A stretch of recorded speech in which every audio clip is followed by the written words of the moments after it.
তালের বড়া পিঠা মোটামুটি সবাই খুব পছন্দ করে। তো আজকে আমি আপনাদের সঙ্গে সেই রেসিপিটাই শেয়ার করব।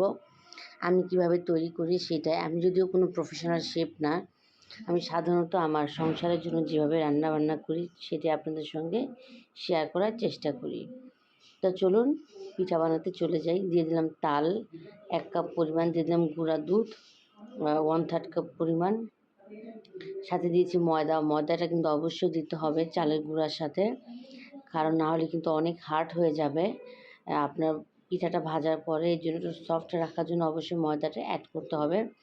নারিকেলের গুঁড়া এবং দিয়ে দিয়েছি গুড়। গুড় দিলে কিন্তু পিঠার টেস্ট ভালো আসে, আপনারা চাইলে চিনিটাও দিতে পারেন। এখন দিয়ে দিলাম সাদা তিল এবং দিয়েছি স্বাদের জন্য একটু পরিমাণ লবণ। আর এটাকে খুব সুন্দর করে একটা মিশ্রণ তৈরি করে নিয়েছি। এখন এটাকে আমি 15 মিনিটের জন্য ঢাকনা দিয়ে ঢেকে রেখে দিয়েছি। এখন চলে আসলাম রান্নাঘরে 15 মিনিট পরে। এখন আমি চুলায় একটা প্যান বসিয়ে দিয়েছি।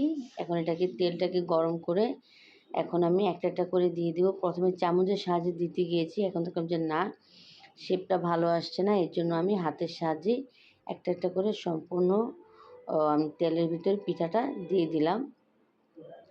আর ধন্যবাদ যারা এতটা সময় নিয়ে আমার ভিডিওটি দেখছেন, তাদেরকে অসংখ্য ধন্যবাদ। যারা ইউটিউব থেকে দেখছেন অবশ্যই চ্যানেলটা সাবস্ক্রাইব করে দেবেন। যারা ফেসবুক পেজ থেকে দেখছেন অবশ্যই চ্যানেলটা ফলো করে পাশে থাকবেন।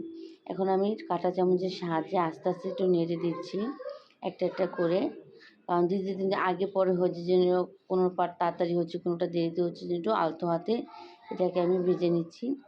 অনেকটা লাল লাল করে ভেজে নেওয়ার পর এটাকে আমি তেলটা ঝরিয়ে তুলে নেব। আমি যতটুকু পিঠা বা আটাটা ডোটা গলিয়েছি তাতে আমার 2 খোলা হয়েছে পিঠা ভাজা। এখন আমি সম্পূর্ণটাকে তুলে নিচ্ছি। এখন এটাকে তেলটা ঝরানোর জন্য তেলটাকে অবশ্যই সুন্দর করে ঝরিয়ে নিতে হবে। আর পিঠাটা কিন্তু ভীষণ ভালো লাগে। তালের যে ফ্লেভারটার জন্য অবশ্যই ঠান্ডা হলে খেতে বেশি ভালো লাগে গরম থাকার থেকে। আর ধন্যবাদ সবাইকে।